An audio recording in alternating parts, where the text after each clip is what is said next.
বাংলাদেশের বিশ্বের সবচেয়ে বড় মুসলিম ইজতেমা শুরু হয় টঙ্গী বিশ্ব ইজতেমার থেকে। এখানে বর্তমানে দুইটা গ্রুপ, যেটা ফ্যাসিস্ট শেখ হাসিনার আমলে তৈরি হয়েছে, একটা সাদপন্থী, একটা জুবায়েরপন্থী। জুবায়েরপন্থীদের অভিযোগ সাদপন্থীরা এসে তাদের বিরুদ্ধে অতর্কিত হামলা চালায়, এবং সাদপন্থীদের অভিযোগ জুবায়েরপন্থীরা বিশ্ব ইজতেমার মাঠে সাদপন্থীদের ঢুকতে দেয় না।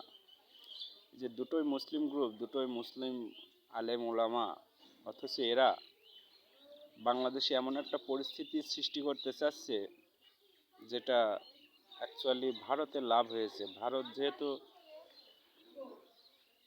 বহির্বিশ্বে বাংলাদেশের উগ্র জঙ্গি মৌলবাদের উত্থান আছে বলে যে প্রচারণা চালিয়ে যাচ্ছে, সেটাতে কিছুটা প্রশমিত হবে এই দুই মুসলিম গ্রুপের সংঘর্ষের কারণে।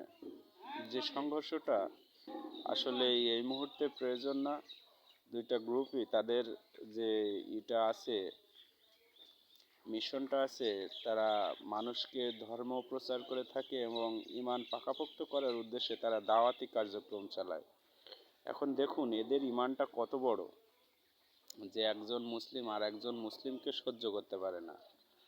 অথচ এই মুসলিম যে গতকাল যে সংঘর্ষটা হয়েছে, এতে স্পষ্টতই ভারতের লাভ হয়েছে।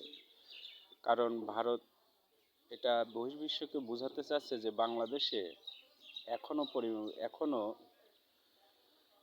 মুসলিম মৌলবাদ জঙ্গিবাদের উত্থান আছে, কিন্তু এটা তো বাংলাদেশে কখনোই নেই, ছিল না।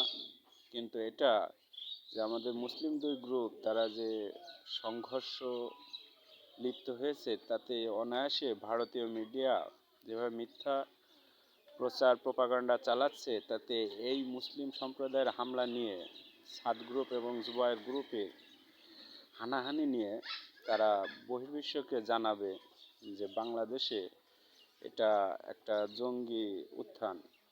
তো এটা সকল মুসলিম ভাই বন্ধুদেরকে বলি, আপনারা এমন কোনো উস্কানিতে পা দেবেন না যাতে দেশের ভাবমূর্তি ক্ষুণ্ণ হয় এবং আমাদের মুসলিম সম্প্রদায়ের উপর একটা কলঙ্কিত দাগ লেপন করা যায়। এটা থেকে আশা করি আপনারা বিরত থাকবেন এবং মুসলিম ধৈর্যশীল একটা জাতি, ধৈর্যের পরীক্ষা দেবেন, এটাই আমাদের কাছে কাম্য। আপনাদের কাছে আমরা ধর্ম শিখি, কিন্তু আপনাদের থেকে আমরা ধর্মের অপব্যবহারটা চাই না, কখনোই চাই না, মনের থেকেও চাই না।